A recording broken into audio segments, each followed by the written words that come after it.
Dulu Mantoba mengantuikan kerajaan negeri Selangor. Sekarang ini Saitro Madani ini pula mengantuikan Fahmi Fadil. Apa cerita korang ni masalahnya?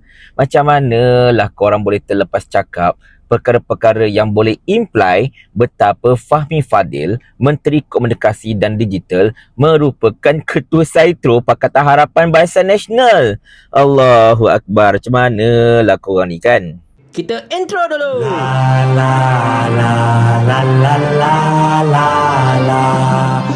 Assalamualaikum warahmatullahi. Bagi mereka yang menonton live antara saya, Miyong, Salim Iskandar, Rafiq Rashid dan ramai lagi pada malam semalam pagi tadilah secara asasnya, pastinya akan mengetahui apa yang saya sebutkan tadi. Tetapi tuan-tuan dan puan-puan sekalian, video ini bukan kita nak marah ke apa-apa ke, sekadar untuk nak ucap terima kasih kepada para penyokong ataupun Saitro Madani ini yang secara asasnya telah membuka pekong di dada mereka sendiri dan juga telah mengesahkan apa yang sekian lama saya dan rakan-rakan dakwa, tetapi selama ini kami ketiadaan bukti. Selama ini kami hanya mampu untuk dakwa berdasarkan kepada pemahaman kami dan juga berdasarkan kepada tindak tanduk mereka.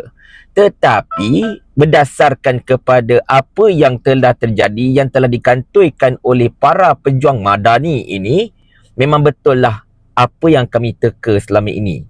Iaitu memang mereka ini obviously ada satu grup WhatsApp dan juga grup untuk geng-geng Saitro. Itu kita memang tahu. Mana-mana Saitro punya team mesti akan ada satu grup WhatsApp mereka. Yang kami tidak tahu ialah betapa menteri pun ada dalam grup tersebut.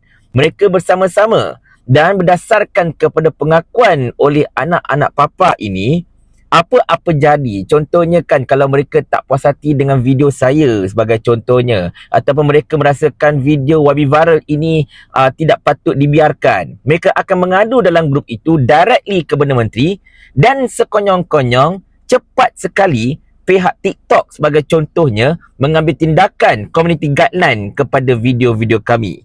Kalau anda tak percaya kan, anda cuba dengar keratan-keratan yang mereka sendiri cakap dalam live TikTok mereka.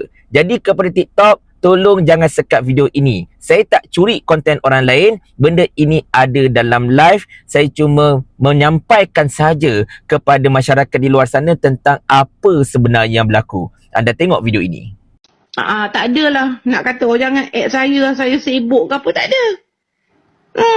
Masa saya MPN negeri, dia adalah MPN negeri. Majlis Pimpinan Negeri, dia ada.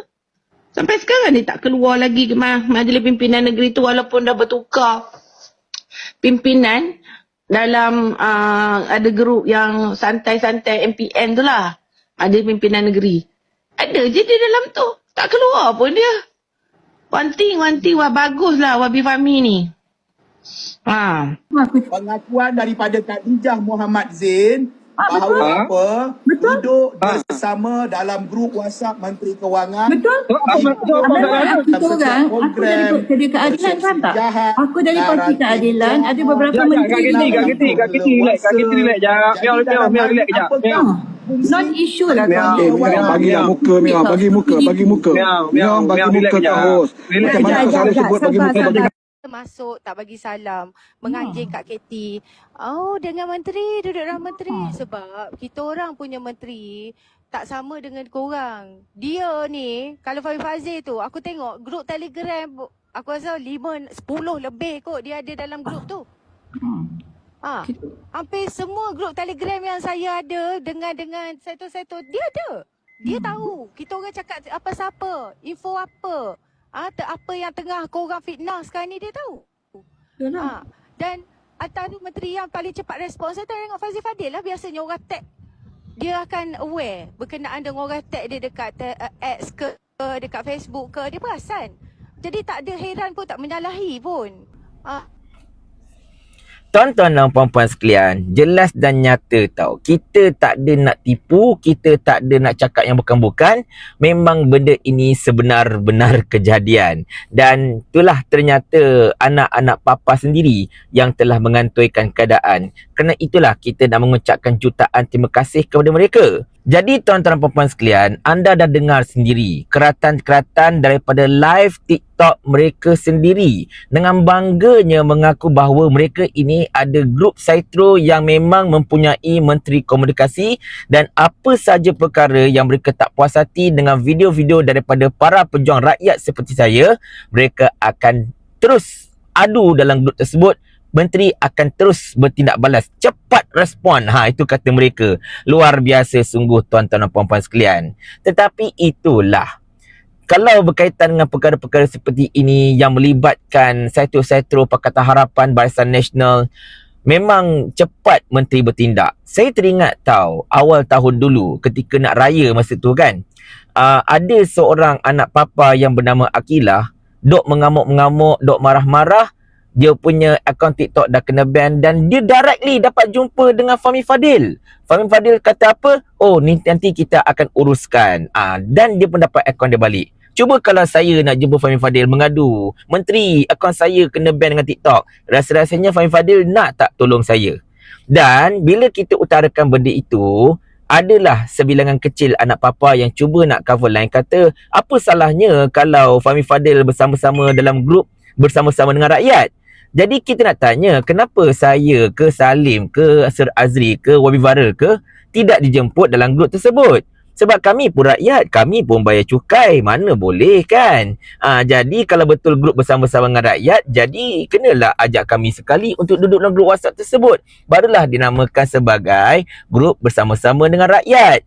Jadinya tuan-tuan dan puan-puan sekalian, di sini sebenarnya anak-anak papa ini telah mengantuikan Fahmi Fadil, betapa seolah-olahnya Fahmi Fadil ini telah menyalahgunakan kuasa sebagai menteri untuk bertindak ke atas para pejuang rakyat dekat sosial media ini, hasil daripada aduan para anak papa ini. Dan mereka ini pun akan sistematik buat kerja, report berjemaah akaun-akaun ataupun video-video yang tidak sebulu dengan mereka. Jadinya insya-Allah saya dan beberapa rakan lain diketuai oleh saudara Rafiq Rashid Peguam, kami akan mengadakan satu pergerakan untuk membantah salah guna kuasa ini. Kami akan buat bantahan di depan pejabat SKMM dan kami akan cuba untuk berhubung dengan pihak TikTok. Bukan sekadar TikTok Malaysia, tetapi TikTok antarabangsa. Kami nak berhubung dengan mereka menyatakan betapa TikTok dekat Malaysia ini seolah-olahnya macam ditekan dan juga dikawal oleh kerajaan, sekaligus menyalahi apa yang diperjuangkan oleh TikTok itu sendiri, seperti mana yang telah disebutkan oleh CEO mereka, iaitu Shou Chew, yang dengan jelas mengatakan bahawa TikTok perlu kekal sebagai satu platform yang bebas, yang tidak dipengaruhi oleh mana-mana kerajaan ataupun mana-mana politik.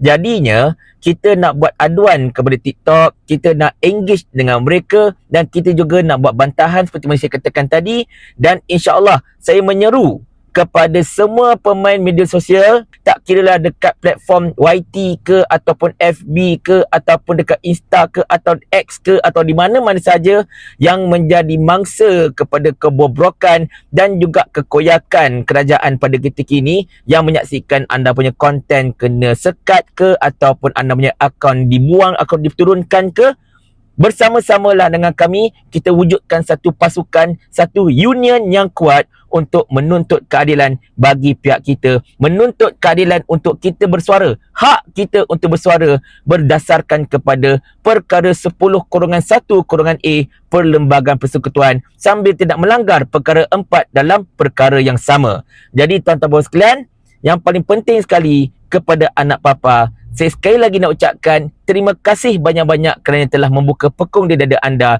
Kalau anda tidak berlagak dengan semua ini, kami pun tak tahu benda ini secara tepatnya. Dan macam biasa, saya cuma ada satu soalan yang hendak ditanyakan kepada anda.